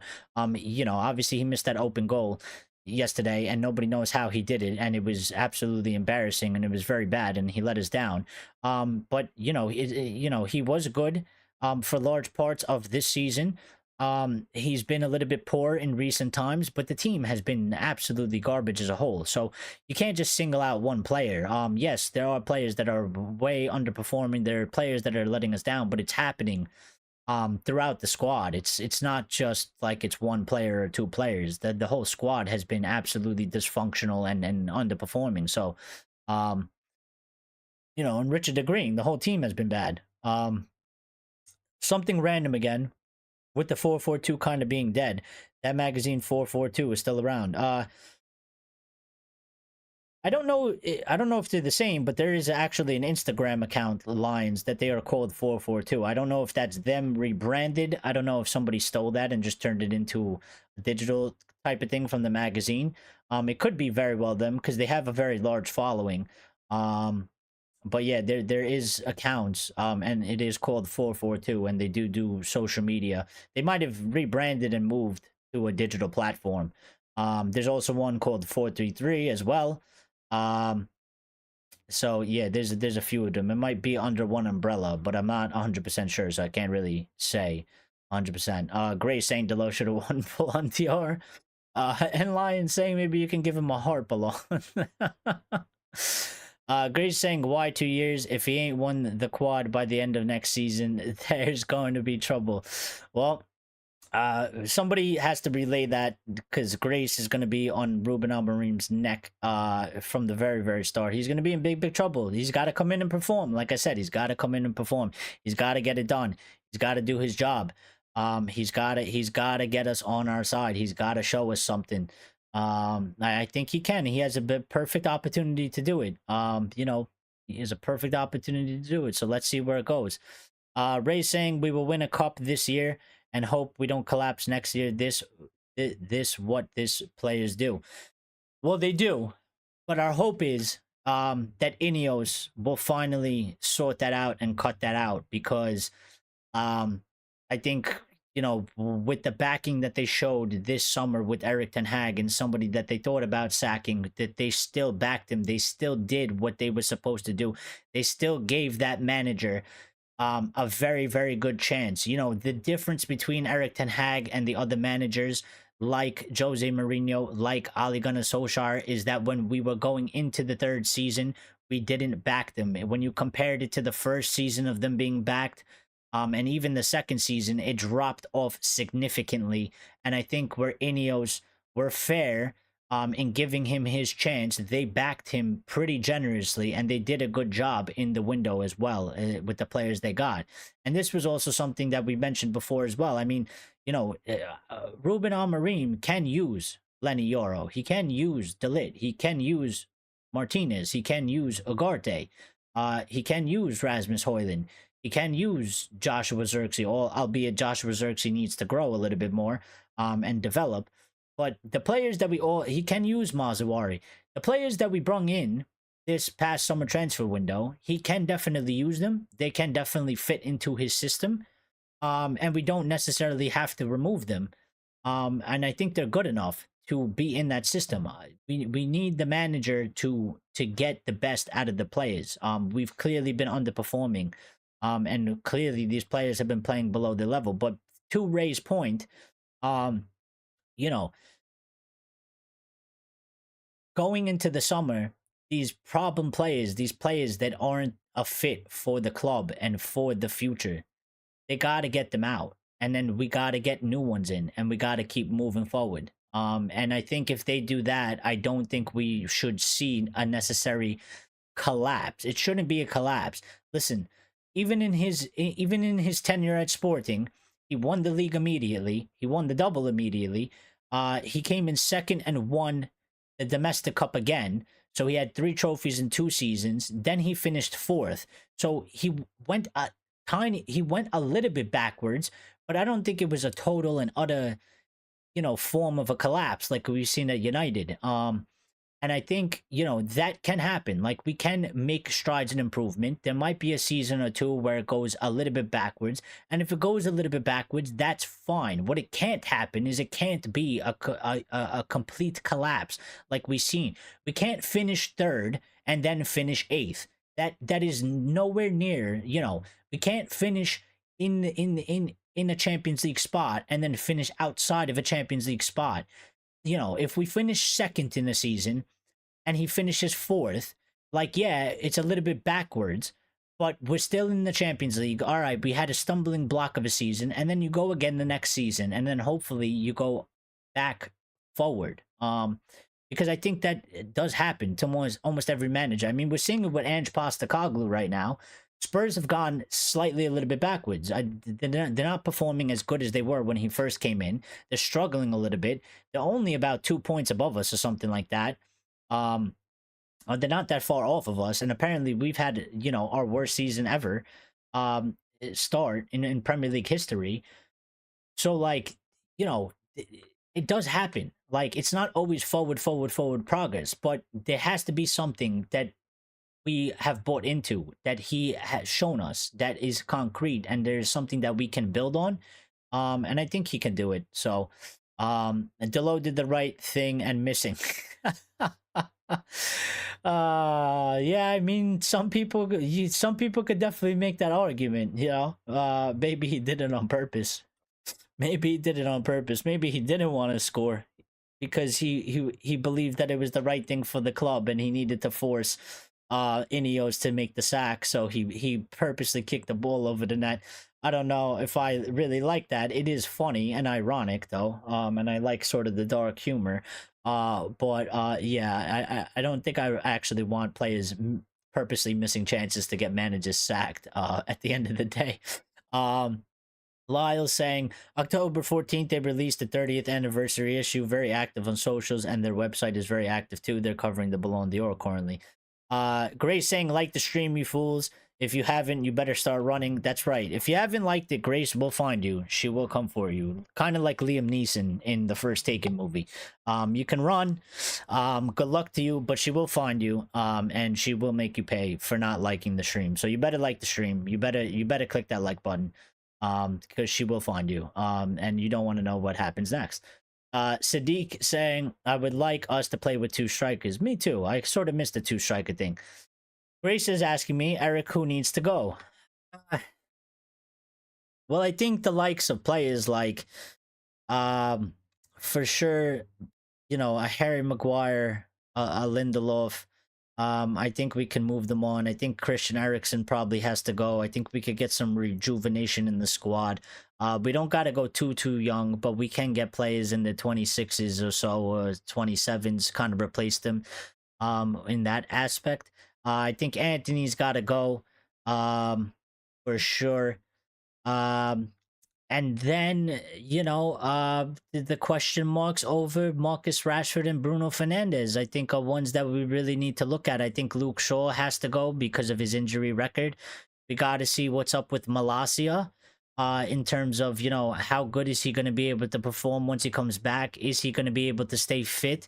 I would even think about moving Mason Mount on because of his injury record, and his, you know, availability is detrimental to the squad. It's, you know, there's a lot of work that we need to do. It's a lot. I just named about almost the whole starting 11 of players. And I don't even think you can do that, you know, in one season. So we got to figure out what we're going to do in that aspect.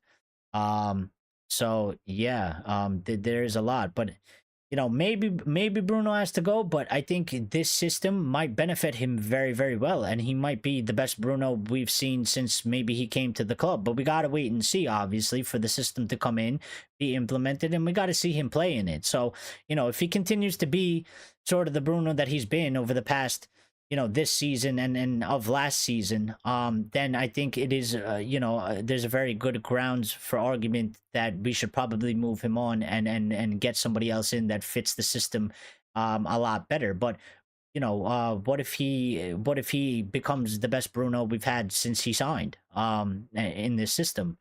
You know, then I don't think we should, because I think you know, there was a period in time where Bruno was very impactful, very important for Manchester United. He carried Manchester United on his back for a lot of the times, and that hasn't been the story of late. But you know, that story can change. And even Marcus Rashford. The problem is these players are going to try their utmost now, because we know that, you know, some of them have pretty much gave up. Some of them pretty much quit on Eric Ten Hag. And they've been playing like absolute shit. So with the new manager coming in, they're going to do what they usually do. But again, Ineos have to be aware to this. They have to know that, you know, when times got tough, that these players gave up. And there's players that obviously didn't give up at the club. So they got to know who those players are. They know the ins and outs. They know everything about the players more than we do. They see them more. They know things that go on behind the scenes that we don't. So that's why they need to do their job in that aspect. And whoever it is they decide to get rid of, you know, from here at this point, I will back it. You know, if they do decide to get rid of Bruno, if they do decide to get rid of Rashford, or any other player that maybe I want, you know, I don't think, you know, for example, if they got rid of Maino, I think that would be, you know, there's no grounds for an argument for that. But I'm saying anybody that is being considered throughout the fans of, you know, who might be a problem and who shouldn't be at this club, if they do get rid of them, and some are more likely to get rid of them than others, you know, I will agree with it. You know, if they decide to move on Marcus Rashford, I'm going to be sad about it, because I like Marcus Rashford. And I hate that he's been so inconsistent, and, you know, sometimes that he shows on the pitch. Like he's unhappy and he doesn't want to be here. You know, it's, for me, it's sad, because I really liked the kid for such a long time, and I think he could have been such a just one of the top players, and he's shown that he could. But then he has periods like he's been in for the past year or so. So, you know, uh, 3 issues for £1. Lions is finding bargains in deals. Also lost over the weekend.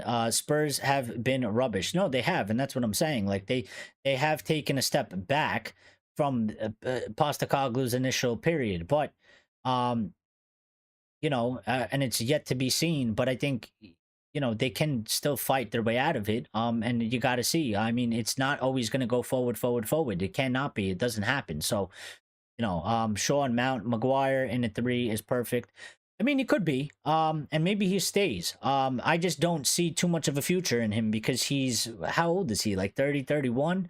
I feel like we could get somebody that is also perfect in a 3 that can go into the club that will be here for the next, 4, 5, 6, 7 years, and kind of replace him in that aspect, because it's really his age. It's not really kind of the personal thing of him as a player. It's more so that he's just coming to the end of his career.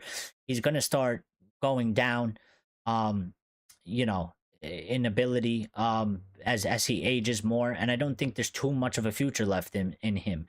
And I think we should take the opportunity to rejuvenate that spot so that we're all set, and we don't have to continue making so many changes. This change here, that change here.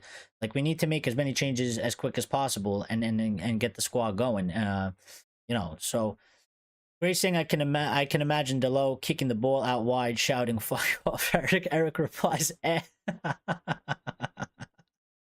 I don't know why, but when you said that, I had such a clear and perfect image of that in my mind, just like Ten Hag on the touchline, just looking at the low, going, "Eh, what did you just say? What the fuck just happened?"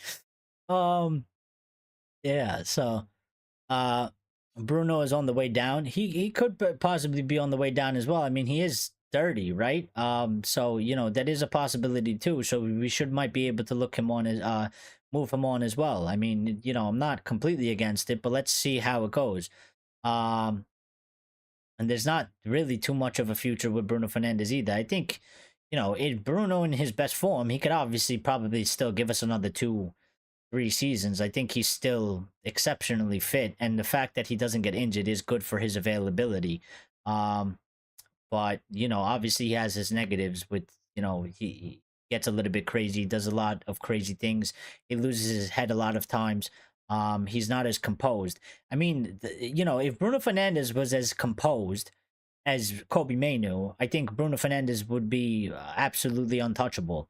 But he's not. If he had Kobe Mainoo's calmness and he had Kobe Mainoo's composure, coupled with what he does have, his attributes, I think Bruno Fernandes would be untouchable in that position. I don't think we would. I don't think anybody would be even close to him. But he does have his faults. He's not perfect. And it could be severely hurting the team. But let's see how it goes in the new system, the new formation, because he is on a new contract. We don't necessarily have to sell him. Some teams might not want him. So we got to see how it goes. Delo can go back to Sporting. Well, there's a problem with that. He didn't come from Sporting lines. He came from FC Porto. So he cannot go back to Sporting because he's never been at Sporting. He came from he came from FC Porto. I know a lot of you guys that don't really follow the Portuguese too much get them confused, but yeah, he did not come from Sporting. He was not a Sporting player. He was an FC Porto player. Richard saying he likes Marcus, he buys drinks. Well, he's never bought me a drink, Richard, and I like him, so maybe I dislike him now. He should have probably bought me a drink. Bastard. What is that? I support you this whole time. I protect you from Grace when she wants to give you zeros every match day. And you haven't bought me a drink, Marcus, so you're buying Richard drinks. What is this? What is going on here, Marcus? Last season for Rashford to convince, to be fair. Well, and it's not going great either. And I don't know. Yeah, could very well be. Delo can go back to Sporting to help Amorim pack his bags on his way to Manchester. That he can do. And then they take the flight back together. They speak a little bit of Portuguese. They have a good laugh, and they get ready to go. They weren't. I don't know what that is. Ray saying I like Marcus. I can hang out with him at the bar late at night. Just a lot of drink jokes going on here. Lion saying, well then Delo can go back to Milan. No smart comeback for me on that one, I hope. No. No. But we did loan him there. So so it's a temporary visit. He could go pick up some pasta, bring it back for Luke Shaw, I guess. Oh, that was mean. That was mean. That was mean. It was a joke, but it was mean. No more Delo talk. I get emotional and my heart rate goes up. Yes, you're gonna drive Grace into a frenzy. Now, let me just check the internet again real quick because you never know. Today was full of absolute surprises. So let's just see of what is going on. And people are asking pretty much, do you want Ruben Amorim? They've written an article which we already went over. And that was the latest update we had. So what I wanted to click on was, where was that? I just want to gauge a little bit, I guess, of the fan base online.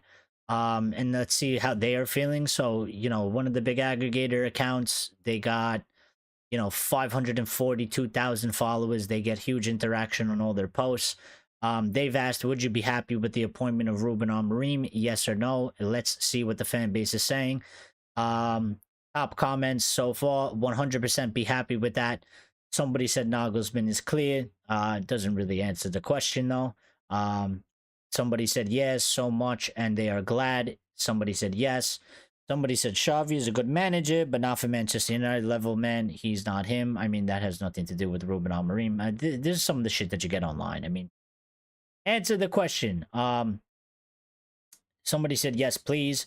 Somebody said yes, Ruben Amorim has shown great potential and could be a fresh and perspective to the team. Excited to see what he could achieve. Some of this shit is bots, though. I could tell they're bots. Yes. Somebody asked if he's good, so they obviously don't know too much about Ruben Amorim. Somebody said, hell yeah, we are getting one of the best young coaches around, if not the best. And I think that is a fair statement. He is a very highly rated and young coach, and he is exciting, and that makes him exciting. Somebody said 100% yes. They also threw out their lineup, which is the same exact lineup. Not actually, it's not the same exact lineup. So I'll tell you. So it's the same formation, 3-4-2-1. They've put Euro, De Ligt, and Martinez in the back. They put Maz as starting right wing back, Delo as the backup. They've put Mano at RCM with Ericsson as the backup. They put Ugarte as LCM with Casemiro as the backup. They've put at left wing back, and I think it's quite funny, they put anyone with functioning legs. So yeah, I think that's pretty fair. They put Rashford as, I don't know what that is, left inside forward or shadow striker or cam or whatever you want to call it, or left attacking mid. Rashford starting there with Garnacho behind him, Bruno as the right attacking mid, and Ahmad behind him, Højlund up top, and Xerxes as his backup. So again, this is another possibility and another way that we could really go down it. This one's a little bit more spread out, so they do kind of look like lambs and rams, or maybe like inside forwards, but very, very very narrow inside forwards. Because we had our positions were we had wingers, but they operated like inside forwards. These would be behind the striker, but very, very narrow. So, somebody said they would prefer Nagelsmann, but they don't mind Ruben.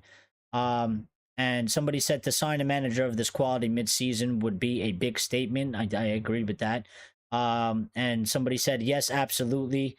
Let's get behind Amorim together. Amorim's resurgence. I mean, the positivity that is flowing through the fan base right now has just done a complete 360 and is absolutely through the roof. So um somebody said after 2 years who will be next.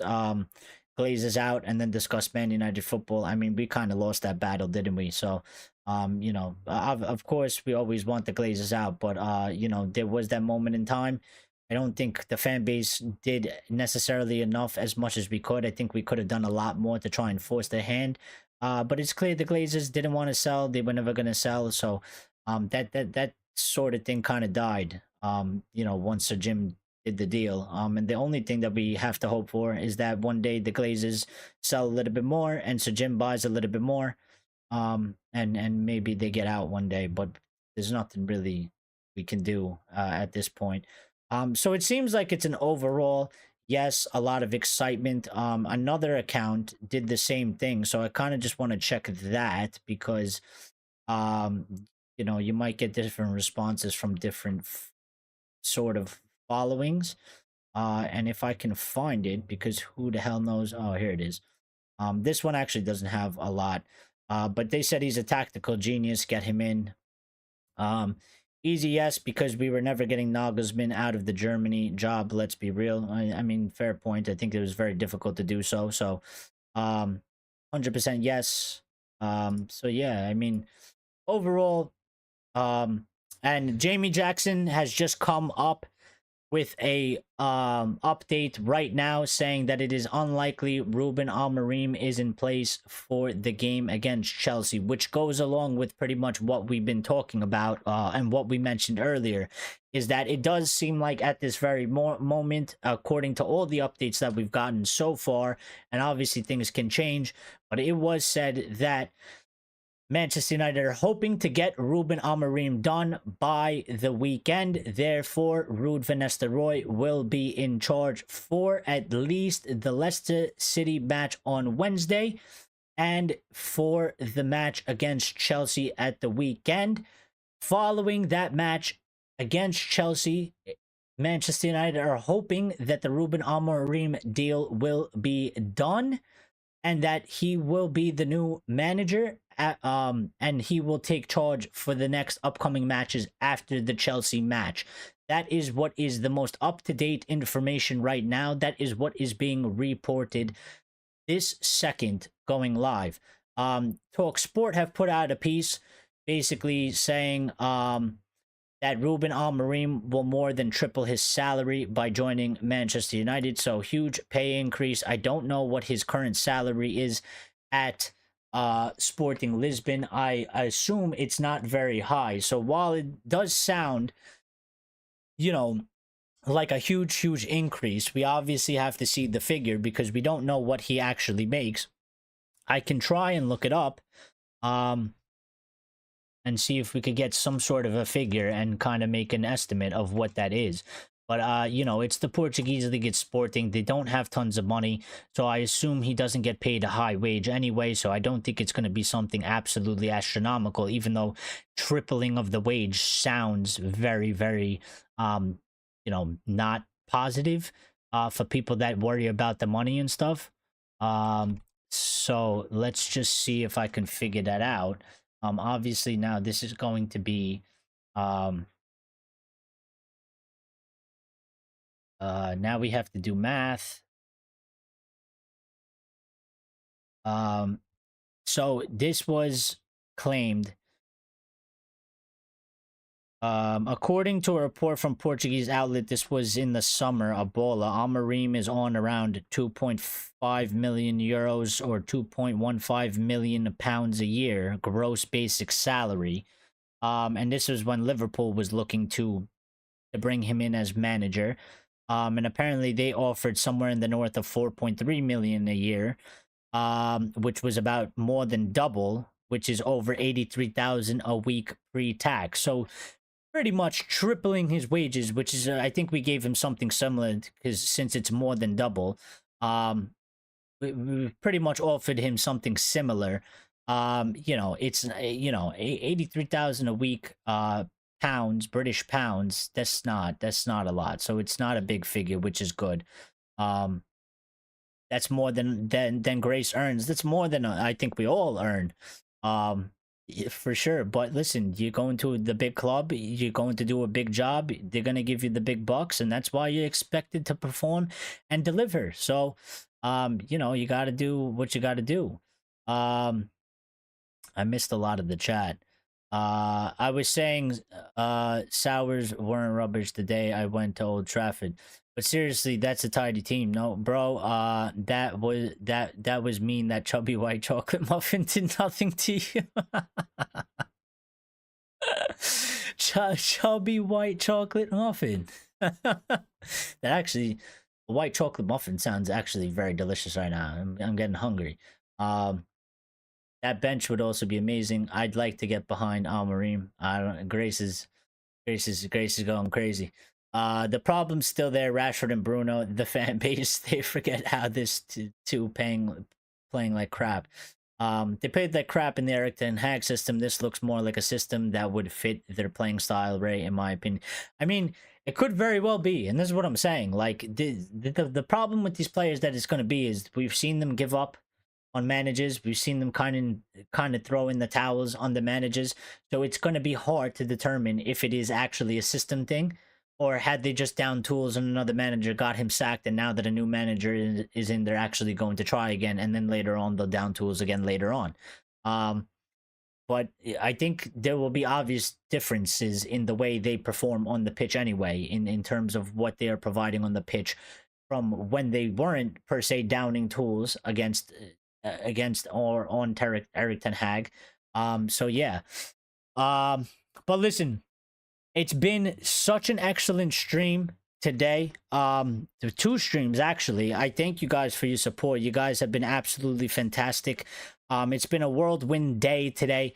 Didn't expect this to happen. We did say we were gonna go live. We were maybe gonna do 2 shows. I was a little bit behind the ball, but we got up here. We did it. You know, a lot of excitement. Ruben Amorim looks set to become our new manager. And it's looks like it's going to happen later on this week. I'm sure we're gonna get more updates tomorrow. We will probably go live tomorrow. We'll do a little bit of the preview. Because I'm expecting, you know, there's just going to be a ton of news. So we're going to do a small little preview ahead of the Leicester game on Wednesday, because we'll obviously do the Red Devil recap on Wednesday after the match. So we'll go live tomorrow at a time. I haven't decided yet, but I'll try and do it. Maybe I'll do it a little bit earlier like we did today, because I thought that went pretty well as well. So we could do that. We'll discuss the match. We'll discuss Rude being the interim for that match, how he might line up. I'm sure we're going to get some news indication about that. I'm sure we're going to get more updates about Ruben Amorim and stuff like that as well. So we're going to do all that. So I will be live, but I am only going to go live 1 time tomorrow. I'm not going to do a 2-time thing unless we go live and then they announce Amorim as signing. Because when Amorim signs, obviously we're gonna have to go live, but obviously that's not expected until later on at the end of the week. So yeah, thank you guys for being here. Thank you guys for joining both streams and being involved and, you know, being excellent in the chat. You know, very good conversations today, very good input and insight. You made the show fun, as you always do. You made the show interactive and good. And you know, I always thank you guys for the support. It means a lot to me. Very much. So you know, I think we're feeling a lot more positive today than we did yesterday. I've definitely calmed down. You know, I was rewatching some of the show yesterday and I was laughing at myself because I was just so angry. And obviously we you know, we're in a totally different place today, so it is good to feel positive again. We love to be positive. It's way better than being negative. Negativity just sucks. So yeah, very good show again. Thank you guys. You guys mean the world. You guys are always here with me and supporting me. And without you guys, I got nothing. And you know, this channel is nothing. So, you guys are the life of this channel. And I thank you guys for always coming here. And I enjoy speaking to every single one of you. And you guys are always just fantastic, always brilliant, always. So really, thank you. Thank you to anybody that is a new subscriber. We look forward to seeing you and hearing from you in the future shows. And thank you to everything, you know, Thank you to everybody that smashed the like button, because it helps the channel grow, so we greatly appreciate it when you do that for us. And we appreciate your support of the channel. Everybody have a good night, stay safe, be good. We will talk tomorrow. Have a good night, sweet dreams, and we will see you on the next one. And Grace said, you're nothing, you nothing without me, Eric. Yeah. I see you guys later. Be good. Have a